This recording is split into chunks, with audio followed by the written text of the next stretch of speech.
Hello, everyone, and welcome to another episode of the Lunatics Radio Hour podcast. My name is Abby Branker, and today I am here with Alan Kudan. Hello.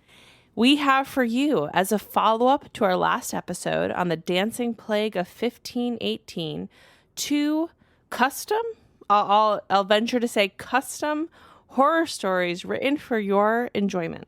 I mean, this was a hard choice because there are just a plethora of dancing plague from 1518 stories ready to go. So many. So, you really had to be discerning. We did, but we are also so thrilled with the two that we have. They are incredibly haunting. There's so much texture to both of them in their own ways, so I'm very excited to share them. If for any reason you have not listened to last week's episode, please do. One of the rare times in the history of this podcast that I presented a really Abby forward theme, and Alan was on board for it. I mean, it was fun. It was a wild concept. It was kind of spooky. Mm-hmm. It was like a weird little subgenre of history. Yeah, exactly. Certainly not the worst things to ever happen to humanity or the best, just like a weird little glitch in the matrix. I also want to say we only dwelled on this at the end, but I've really been ruminating on the connection between, or just how fascinating to me the subgenre of horror and dance is, like dance horror, which I think in a lot of ways is similar to kind of the little blip in the matrix of a dance plague happening at all. Like there's not a ton of dance horror films, but there's more than you would expect. And the use of dance in horror, I'm just endlessly fascinated by it. I don't think it's that weird. I mean, it's not weird when you have things that like organically happen, right? When you're in Midsummer and people are doing a festival dance, sure. Mm-hmm. But in the film Us, or, things like that where it's not as organic, I think it's such an interesting choice. And I'm all for it, but it's such an interesting choice. I mean, Us doesn't really come to mind when I think of pinnacle dance horror. What does? There's a really cool film that had a pretty big impact on me called Witching Hour. Oh, I know. I was hoping that you would give me an actual film, Alan, not one that you made. I didn't make it. We made it together. We made it together. It was a team effort. But no, it really doesn't surprise me that dance and horror go hand in hand. Yeah. So dance is sexy. Sure. And horror and sexy go hand in hand. What's the sexiest horror movie? Ooh, that's a tough one. It is, but what an interesting question. I mean, obviously, it really depends on your personal preferences. I think Jennifer's Body is pretty sexy. That's a great answer. I mean, well, she's a succubus. Like that. It's meant to be sexy. What a softball answer. They succeed at what they set out to do. That's exactly it. And honestly, that's a great answer. I mean, who can say? It's a very personal choice. Some people might find the Stegosaurus in Jurassic Park to be like their turn on. Do you? Me personally, I do not. Okay, well, that's a hypothesis to return to, I suppose.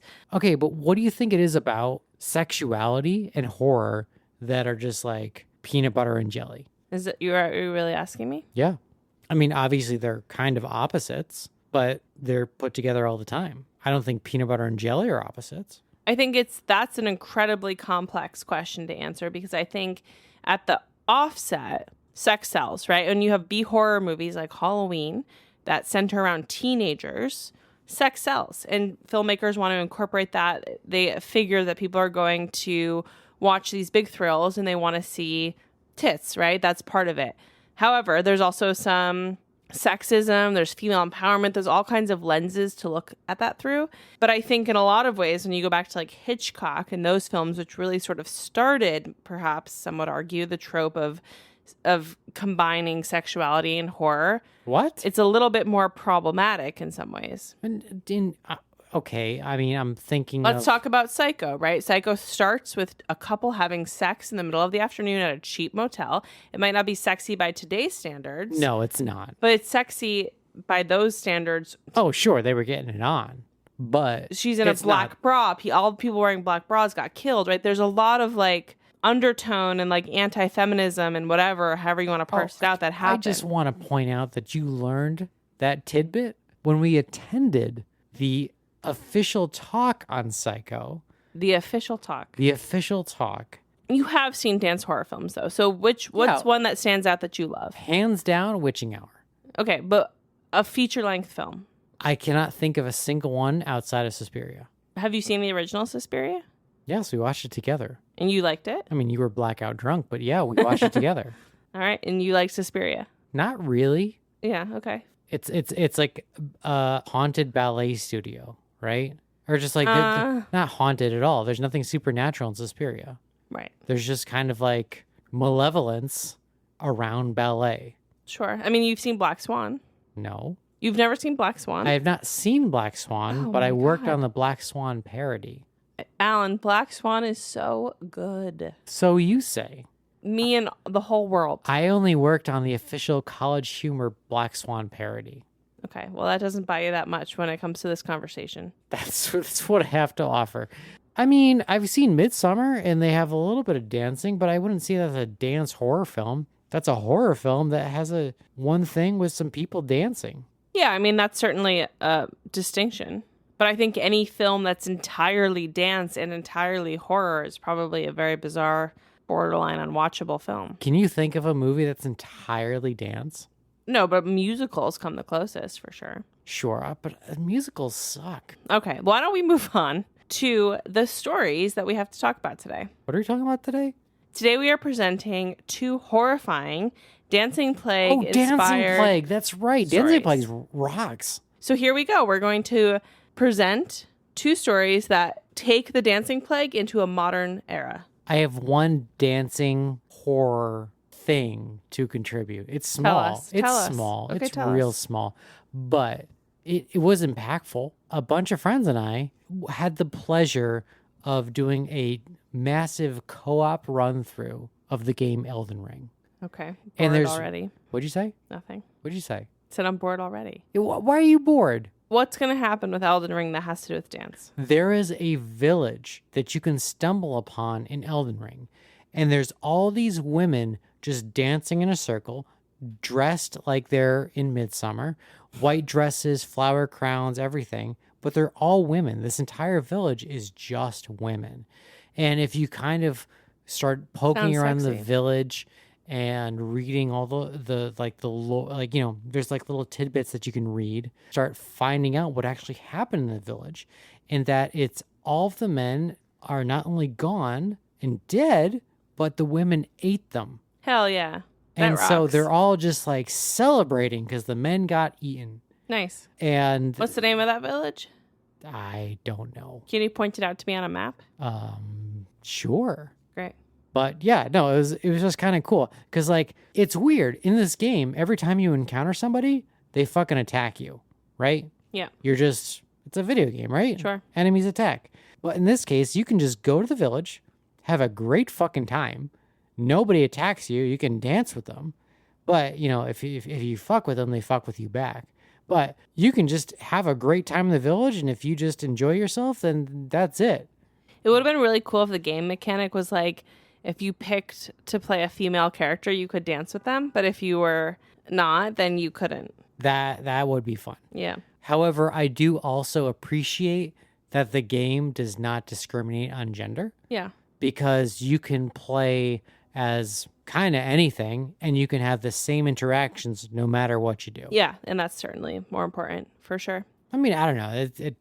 To your point, yeah, that would be like a fun little Easter egg in there. Yeah. Where like you get attacked as a man or embraced as a woman. Yeah. But yeah, the game as across the board doesn't matter. Very cool.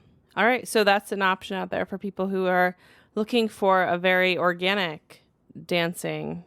There's no plague there. I mean, actually, that's not true. They're infected by the rot. But So it's perfectly applicable. It's a plague, and they're dancing. It's not a dancing plague. I understand. Let's talk about the dancing plague of 1518. We already did. It was great. Well, in that case, without further ado, shall we present the first story of the evening? I think it's time. And before we roll the tape on this first story, I just do want to say there are some intense themes in this story. So listen with caution. Certainly not a story that I would recommend for children listeners. PG-13. I would say R. No. Oh, yeah. Flat out R.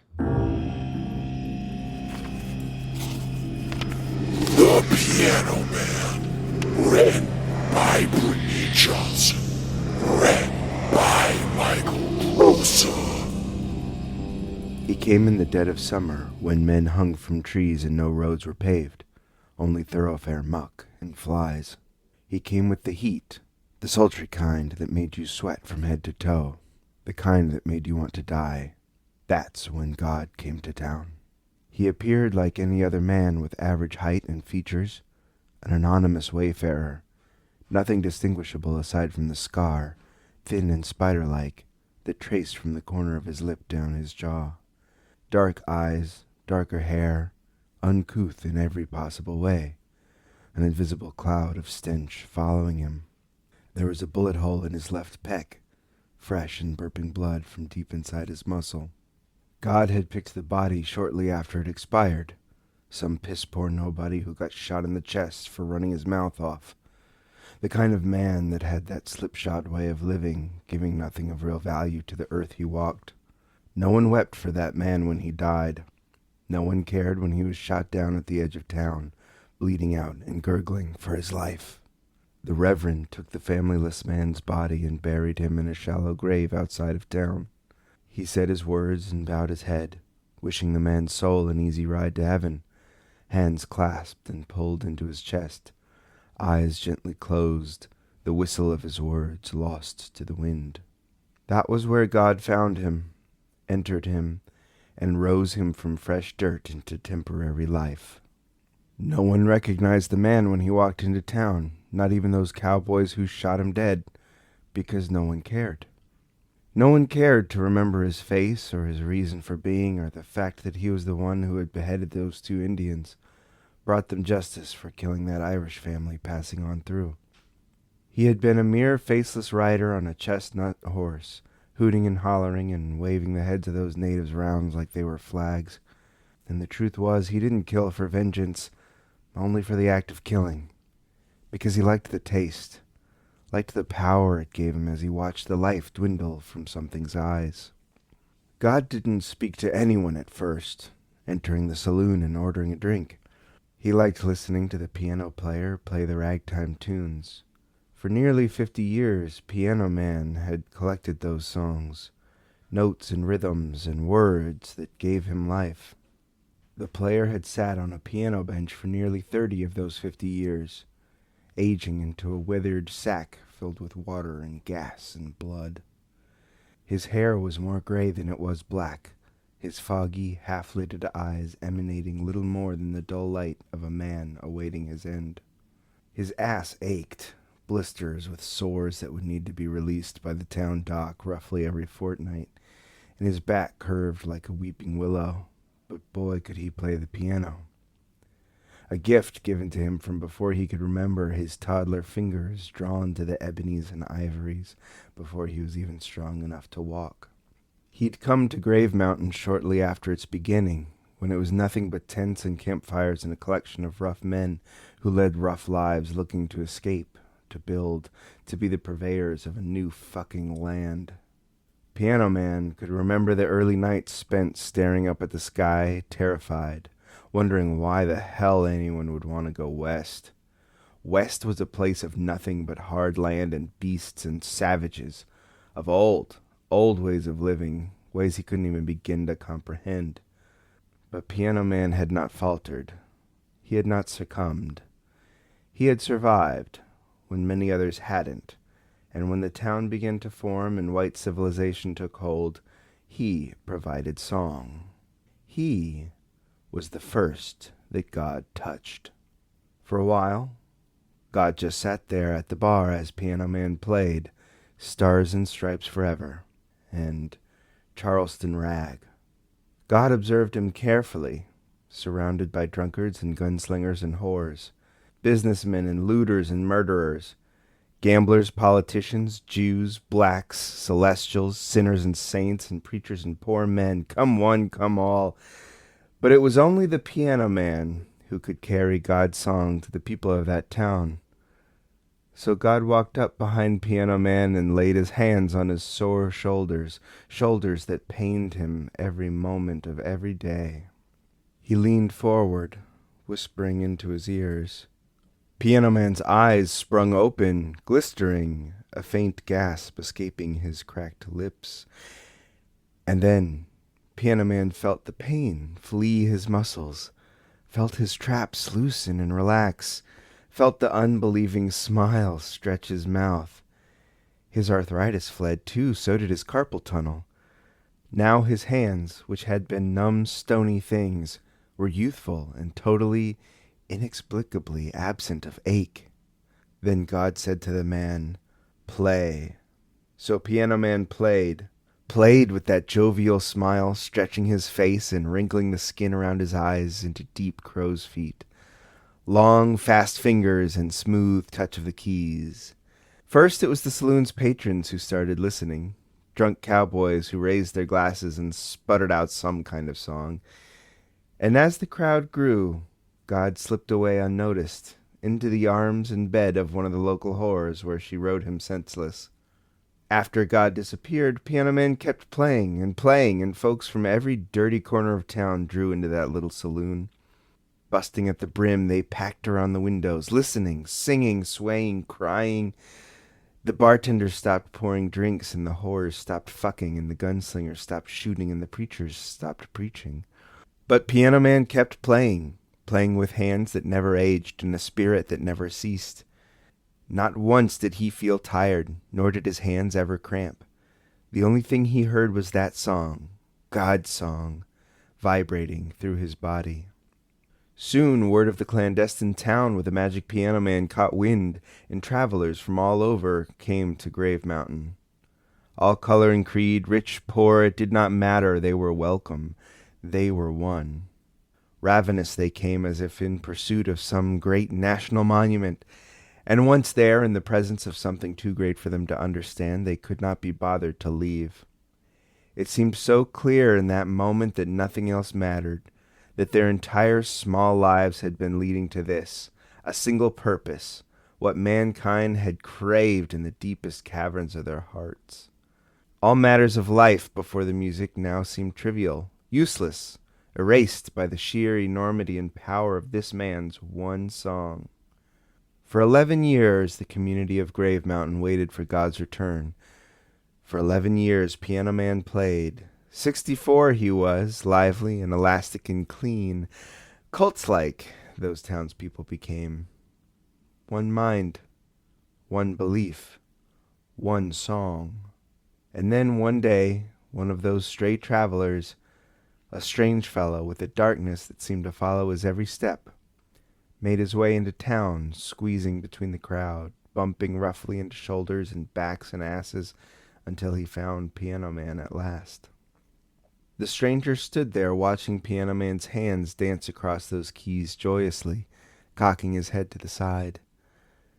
A bizarre resentment hardened the stranger's features, turning him into a vexed-looking caricature, lips tight, nearly bursting with his unbridled fury. His eyes sharpened into black, glossy stones, overtaken suddenly.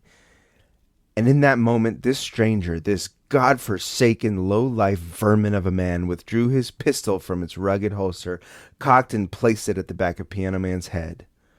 Piano Man played on, and the stranger pulled the trigger. After the concussive boom of his gunshot, silence cut through the saloon, rippling down to every last heathen in that town. The stranger smiled in relief. That wretched song finally gone, closing his eyes into slits and tipping his head back. But the sound returned. To the stranger's chagrin, the Piano Man kept on, not quite dead, not quite alive, with his eyes sunk back into his skull and a bullet hole right above his left temple, wavering in his seat, his hands still fiddling at the keys, the music jagged now, an out-of-tune ragtime shit-show. The stranger lunged at Piano Man, throttling him, wrapping his hands around the back of his neck, twisting his white thin hair between his fingers, slamming his skull into the keys. Ragged clangs echoed throughout the saloon. Blood spattered as the stranger pounded harder and harder, heaving his entirety into it, letting the rage flow through him so unrestrained it could hardly be contained by his own vessel. Clang, clang, clang! And even after Piano Man's hands stopped fussing with the keys, the stranger could not help himself from slamming that man's head into his instrument, busting through that paper-thin skin and chunks of flesh, nibbling away at his frail bones until he was covered in him, until blood spilled to the floor in a steady stream, pooling on the pine below. At the peak of exhaustion, the stranger released his grip and staggered backward, heaving breathlessly. Silence again. The townsfolk watched with large, strained eyes as Piano Man hung there, splayed across the keys, mushy head caved in. They watched intently, holding their breath as he slumped backwards, hands sliding from the keys. One final jagged ring released, and the crowd wavered in shock. Anger fissured quickly, primal thought consuming their minds. Frowns grew, so did snarls, transforming their faces into something beastly. Piano Man's killer just stood there panting as he stared at his victim in righteous glory, unaware of the heaving mob around him. He had taken their song away. A man, a stranger, a nothing, a nobody. And they cried at that, cried for their song to return, something they knew could never be because Piano Man's blood and brain was all over the keys, all over the floor. His fingers, which were now lifeless and decaying, turning bluish-gray, hung limply from the meat of his palms. There was no time for the stranger to escape. They pulled that murdering cocksucker apart, ripped him limb from limb, strung him up in the saloon across the thoroughfare, chanting and raging, and still their Piano Man was dead. Still their song did not play. Still God did not return. 11 years the people waited. 11 years, and they sang and danced and praised and listened to Piano Man play. And once he was gone, so were their minds. Feverish and starved and outwrought with thoughtless hatred, the town festered, tearing itself apart. The people of Grave Mountain grew sick and greedy, yearning for the next traveler to come. Perhaps they'd bring God's song back. And with every sojourner who did not return God and his song to them, they were left to do one thing: kill. Kill as many as required until they heard the music once again. I have so much praise for this story, but I want to hear what you think. I think this is one of our best, I hands down. have said the same thing. Hands down.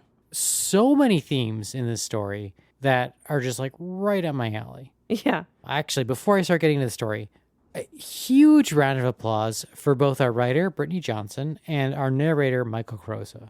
Like, Seconded times 1,000. holy fuck. That was great. Brittany actually also has a novel out. She has many works out, but she has a novel out that I particularly love called Mississippi Blue. And we'll link that novel below because it's one that if you enjoyed this short story, you will enjoy that novel. And as someone that enjoys such novels, it is fantastic. If you're looking for a summer beach read, perfect. Or just literally any good book, it's great. Yes. I loved it. Yeah. And also Michael Crosa, who is one of our favorite narrators of all time. Our dream boy. Absolutely brought the fire on this one. Yeah. So thank you, Michael. That was cool. Yes, thank you, Michael. It was such a fun pairing. And when I read the story, I was like, okay, we got to pull out the big guns for this. And I just think it came together so beautifully. Ugh, it really worked out. Also, just the themes. The themes are so good. Anyone who has ever read Preacher, which is one of my favorite comics of all time, also an AMC series that I've heard is good. I've not watched it, but I've only read the comics as well. it's great. The idea of this is that there is a disenchanted preacher who inherits the word of God. So whatever he says, people have to obey. Yeah. And that was the theme that I was kind of getting from this, where in this case, it's more of like a bard, you know? Sure, yeah. Half bard, half warlock, multi-class. Yeah. If you want to get all D&D on this, where, you know, he's a musician, but he summons his power through a patron, and this being a deity.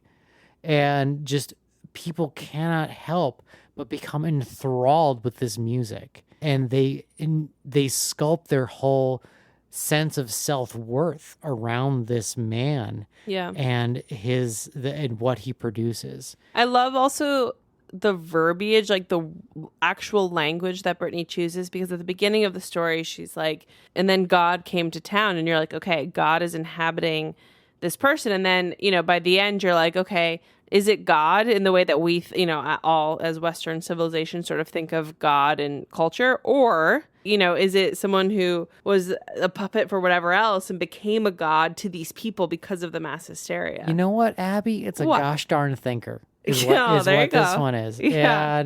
But it's cool, It doesn't just like leave you with a puzzle. It leaves you with thoughts, which I don't know. For me, that's the best type of writing. Beautifully written, beautifully narrated. I was really, really excited to share this. I mean, we can keep going round in circles about how great the story is, but I don't know. Maybe we're just on fire, and let's keep going. So what else we got? Clear your mind. This next story is totally different. A totally different interpretation of the same topic. I mean, the first one, we're talking about Dancing Plague, and I did not expect something like that. So, yeah, I'm excited what you got. Here we go. A Procession of Skulls, written by JR Santos, read by Adam McAlonie. Michael had been told by some of the locals that they had among them those who used to dress up for their parades, mixing pagan and Christian traditions. The whole city would be celebrating one of its many saints, so every day that week, a cacophony of improvised DIY musical instruments would be heard day and night. During the suffocating hot summer days and the oppressive sights of cloudless skies, but also during the cold, windy nights under a purple and mostly starless void. Buildings and sidewalks tinged by the orange glow of streetlights. Sometimes Michael could spot statues of the saints being carried by processions, but every so often the pagan ritual overtook the processions. On one such occasion, people dressed as devils stopped every few minutes to take pictures with the tourist, such as himself. After 15 years of marriage, it still surprised him sometimes how deeply different they were from each other, but they were still happy. One day, having returned from time well spent on the beach, they found the city nearly deserted. Only the occasional fellow tourist would join them in their aimless wandering, perplexed at the closed storefronts, until they all found their way to their respective hotels or rented summer apartments. At the reception, Dana asked what happened, only to be politely dismissed by the young woman behind the counter, who smiled at them, feigning ignorance. When they reached their room, both the radio and the TV gave them no insights. All news, local or otherwise, showing nothing out of the ordinary. Dana did her best to assure Michael this was likely normal as any other custom they witnessed so far. At 7 p.m. came the first peal of the bells. It had not even occurred to Michael how odd it was to hear the sound now, but not during the previous days of their stay. He looked out of his window to the source of the noise. It was a small old thing, white stone outside and within, very bare of decorations aside from some carvings of angels and saints. He remembered with discomfort that there had been some depictions of their remains, especially bones, entire skeletons carved out and laid out for everyone to see. It stuck with him also that outside the church someone had written in English, "God has abandoned us," in big red letters. No one had seemed to care enough to remove the graffiti, and it was hard to tell how long it had been there. He felt the pull to go out that night, and dared Dana to go with him. "Everything is closed, darling. Where'd we go?" "Just for a walk. Nothing much. It's good for me. You never age, but I can't help that I'm getting older and a bit out of shape." She laughed her sweet laugh, and he held her in his arms and kissed her, loving her more every year and thanking the luck that brought them together. They had dinner, and soon after they were ready to leave. But while making their way to the main exit, they were stopped by the manager at the door. "Mr. and Mrs. Grayson, what a pleasure to find you. Enjoying yourselves, I hope?" "Immensely. Thank you for asking. My wife and I are actually going out for a walk, as you can guess." "You shouldn't." "Excuse me?" "Once you join the parade, you might not be able to leave." The couple was perplexed. No one had stopped them before. "It would be safer," the hotel manager added, "if you watched from your room. They're bound to pass by our door. It's safer that way." Michael was going to protest, and Dana held him back. Her face did not portray any fear, but she was not about to let them get in harm's way. "Thank you," said Dana. "We'll watch from our room then." "Will the processions take long? It's getting late." "You'll hear them. You'll know." They waited in their room. Occasionally came another ringing of the bell, but what followed soon and became constant was a series of thwacks, like clothes being shaken before they were hung to dry. Whack, thwack, and smack. First came the first figures, eerily silent, but for their noises of hitting something. They wore skull masks, which reflected that faint orange glow from the streetlights. They became better defined as they approached, and as they did so, the Graysons found the source of the sound. The revelers were whipping each other and themselves, whipping their backs with thick rope, tightly tied to the end of wooden sticks. From shoulder to waist, there were deeply carved canyons of bleeding flesh, open drawn by the axe of flagellation. Blood ran down their emaciated bodies, leaving a trail of blood. Crimson footsteps took form as their bare feet hit the ground again and again, treading on each other's blood as much as their own. They marched through the night streets led by their bannerman. This was some naked man, massive and holding a tall wooden cross on his own. It looked heavy, and roped to it was a human skeleton. This in turn wore a dried wreath held in place by two bulky metal nails, the latter of which was protruding from the otherwise empty eye socket. "Look!" Michael pointed in terror. Dana watched a group of teenagers begin to mock the revelers. They must think it's some show.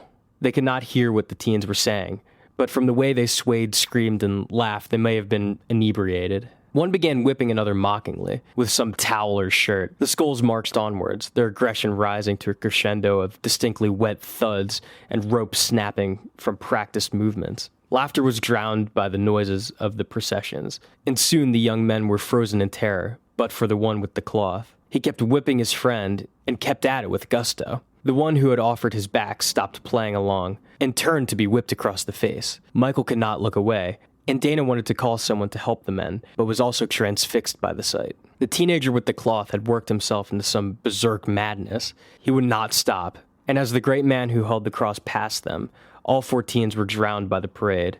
Blood sprayed like a fine mist, gore-laden ropes traced by mighty arcs to crack the backs of the youngsters.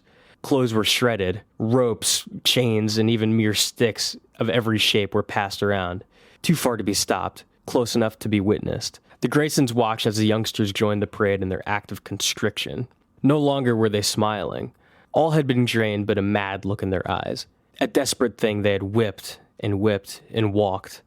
They hit themselves and others, and so they were hit in return. They foamed like rabid animals and grew silent. Dana believed she saw terror etched into the madness of one of their faces, and those of the others. It became clear many others had joined, no matter the gender or origin. Those who had been caught and dragged along by the parade could not stop themselves.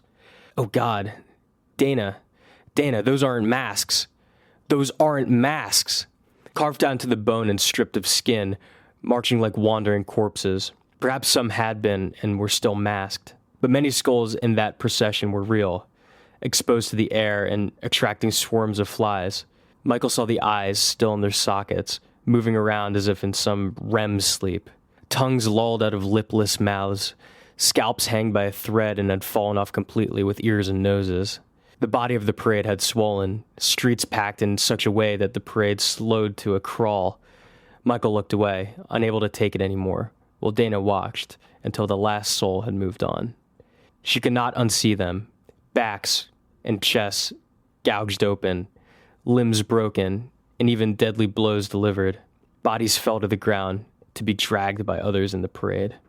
They went on unceasingly across the night, and like Michael suspected then, what may be the origin of the skeletons they had seen decorating the walls of that church. Some ritual that infected all who came across it. A contagious madness. The sound of flailing haunted them long after the last parade had gone by. Everything was smeared blood red, and the smell of death, excrement, and piss reached their room even though their window had been closed. Dana retreated to the room, searching the closet, perhaps getting their things ready so they could leave. "Why? Why?" asked Michael. There was no answer that could satisfy Mr. Grayson. Only the familiar noise. He was reminded of a chance purchase at a local sex shop, and the cracking of a small black leathery cat of nine tails made him turn. Dana loomed over him, her eyes wide open, and the instrument of pleasure soon opened the way to a world of pain. This was some top-tier self-flagellation content. There you go. We don't have enough of this. Well, What, you disagree? I loved this story, but I'm not prone to love self-flagellation content in You didn't general. love the Scarlet Letter? Listen, well, I'm not here to discuss the Scarlet Letter. Where the guy is just whipping himself left and right, and you're like, fuck yeah. Yeah, that sounds like it was very specific to your experience with it. I mean, he's real into it, and it was really confusing at an early age. But in here, we have this, like, I don't know, this addictive self-flagellation. In a parade form. Yeah, and it was like, sorry, not addictive, but like contagious. Yeah, I love that's exactly right. And I love how that plays into the history of the dancing plague, right? It's like, regardless of what the thing is, it's hurting you, just like the dancing plague did. And there's this like sense of you can't escape it. I also love the tone of the townspeople, right? The people who work at the hotel, and they're like, oh, you should stay inside. Like, everyone knows what's going on. Sure. And it's this thing that happens somewhat ritualistically, I suppose. And there's tourists there, and they're trying to protect the tourists from like randomly being pulled into this like horrific scene. But not completely, which was kind of the thing. Like, we know you're here as a tourist. Yeah. You're going to see the thing. But just like watch it from your door. Yeah. You know? Yeah. Don't get closer than that, but like, you know, check it out. It's But cool. hey, if you do, then you're bad, you know? I mean, it is a spectacle. Yeah. Like, if this was happening, it was just like, you know, going right down 34th Street, like, yeah, I'd watch. But, you know, you got to be careful. You don't want to start self-flagellating in front of everybody. That's very private. Exactly. Self-flagellation should be done in the privacy and under the guidance of, you know, God. That's right. So our dreamy narration comes to us today from our friend Adam McAlonie, who is one half of the band Beach Therapy. What a guy, what a band. Exactly. Check out, if you have not checked out the Parking Lots music video for Beach Therapy. It's the GOAT. It's the GOAT. There you go, Alan. You've been on Reddit, I see, learning the lingo. I know Gen Z. And we will we'll link it in the description of this podcast, as always. But Adam is an incredibly talented singer, voice actor, person in general, and it's always a thrill to work with him. And the story itself was written by, at this point, our long-term old friend, JR Santos. Just softballing that one in. JR Santos is the man. He has been responsible for some of our... Sorry, I don't want to speak for everyone. Some of my favorite content on this entire thing. There you go. That's so nice. I don't know. I love his stuff. I love his style. And just the fact that he just like dove in for Dancing Plague is fucking cool. Yeah, so let me tell you a little bit about JR Santos. So he's in the final stages of his first novella, Don't Cry for Santos, which is a cowboy murder mystery with body horror elements. I'm so excited. So excited. Planned to be released in 2024. And we're incredibly excited for that. So obviously, once that's released and publicly available for pre-order or order, we will let you know. The other thing is that his work is available in a anthology called Escalators to Hell: Shopping Mall Horrors, which we will also link in the description of this podcast because it sounds incredibly fun on many levels. Shopping mall horrors? Do you remember the movie Chopping Mall? Don't ask stupid questions. It's also like even in Stranger Things, right? Stranger Things has some great shopping mall horror sequences. I mean... I just love a specific subgenre. I'm so into it, no matter what it shopping is. mall horror should be a whole thing. Like, Sign me up, yeah. No, Dawn of the Dead. There you That's go. in a shopping mall, both that and the remake. And like, what a great setting for the zombie apocalypse. What's the new one that came out last year that was really sad? The Last of Us. Last of Us has a shopping mall, a huge shopping mall theme. Another zombie-esque survival with just a bit of sexual discovery. We love that so much. You do. Yes, I do. Anyway, I appreciate everybody being on board for the Dancing Plague of 1518. What a weird freaking topic. I know, and it was a hard sell. somehow it just stuck the landing. I don't know. Yay, I'm so glad. Again, check out John Waller's book if you haven't already and you're interested in diving even deeper into this world with me. And I'm so happy to talk to anybody about it at length. Join our Discord and let's take it from there. But as always, thank you guys so much for being here. This was a super fun one. We're coming back with some very seasonal thematic topics in the next few months. So we'll talk to you super soon. Yeah, buckle up.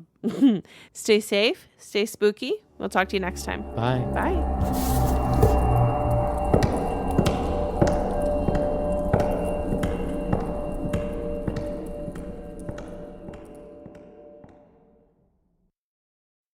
Thanks for listening. If you'd like some bonus content, consider supporting us on Patreon to access our patron-exclusive podcast, Horror Movie Club. Also, head to lunaticsproject.com to check out our spooky merch and apparel.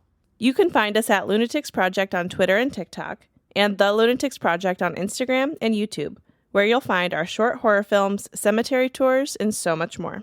And please rate and review. A little feedback goes a long way to help us grow and get more content out there. Our cover art is by Pilar Kep, and musical bumpers are by Michaela Papa and Jordan Moser.